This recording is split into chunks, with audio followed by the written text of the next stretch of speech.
My name is Kate, and I'm 37 years old. I've been married to my husband, Mark, for 10 years. He is 40. We have 2 children, a boy named Jack and a girl named Lucy. We had a good life. We owned a small house and a car that worked well. I worked at a bookstore and I loved my job. I was happy and so was my family. I thought our happiness would last forever, but life can change very fast. My boss, who had been kind for many years, suddenly changed. He started making my work harder. I felt like I was doing everything wrong. One day, I couldn't take it anymore and I quit. I told Mark the truth and hoped he would support me. He was upset. "Why would you do that?" he asked. "Now we have less money." At first, he wasn't very angry, but later his anger started to grow. I thought quitting my job would give me more time to take care of the house and the children. I cooked every meal and kept the house very clean. I even started volunteering at the local animal shelter because I love animals. I thought this would show my family how much I was doing, but they only noticed that I was not earning any money. Mark started complaining more and more. "I am the only one working now," he would say. "It's not fair." I started to feel like a guest in my own home. I had no money of my own. I had to ask Mark for everything: groceries, school supplies for the children, even a new pair of shoes for myself. He always made me feel guilty. He would sigh loudly and look at me with tired eyes. My children began listening to their father's complaints. They would whisper when they thought I couldn't hear them. Their happy faces slowly changed. Their eyes looked sad and worried.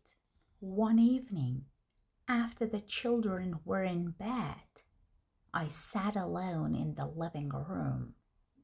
Mark came in and saw a letter on the table. It was from the bank, a bill we couldn't pay. He looked at me with a disappointed face. "This is because you don't have a job," he said. His voice was quiet, but his words were sharp. "We are in trouble, Kate. Big trouble." His words felt like a punch to my stomach. That night, I went to bed feeling empty.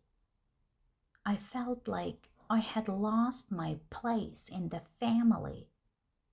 The next morning, I woke up before everyone else. I made breakfast and packed the children's lunches.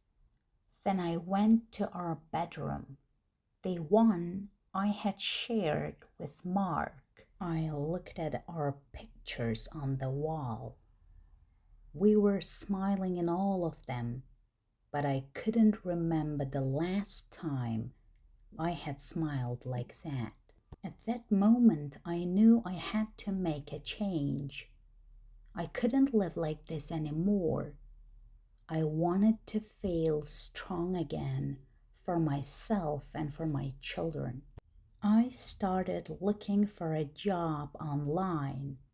I applied to many places, not just bookstores. I even applied to be an office assistant and a receptionist. I wanted to show my family that I was trying my best. I also started a small project. I'd always been good at making things with my hands, like simple jewelry and small decorations. I decided to make some and sell them at the local market on weekends. The first week, I didn't sell anything.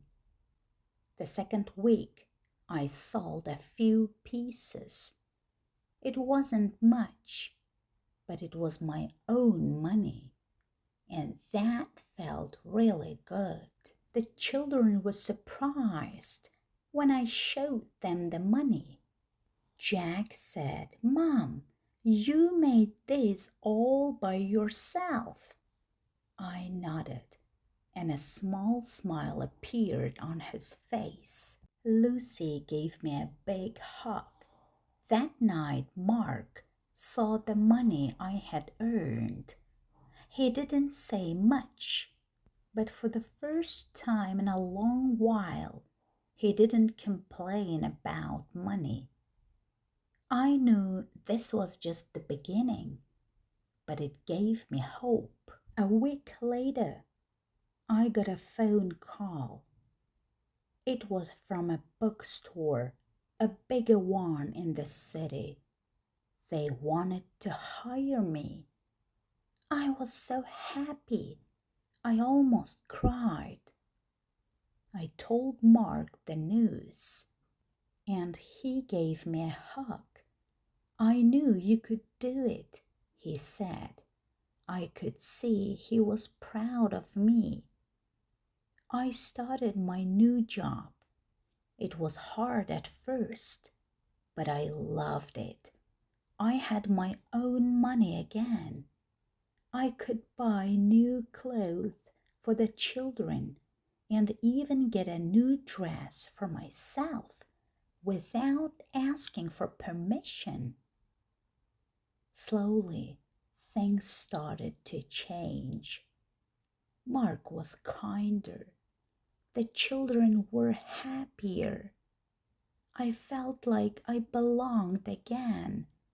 I learned something important. You have to take care of yourself too. You can't just give and give without getting anything back. Having my own money gave me back my voice and my strength. I'm still Kate, but now I'm a stronger, happier Kate. Life is still hard sometimes, but now I know I can handle it. With my new job at the big bookstore in the city, I felt like I had a second chance. The store was busy, the shelves full of books, and the smell of paper and coffee made me feel alive again. Every morning I took the train into the city. I met new people, learned new things, and felt proud of myself. At home, things got better. Mark started smiling more. He helped with dinner. We talked again, not just about bills or problems, but about our day, about dreams. The children were doing well too. Jack started drawing again. Lucy laughed more.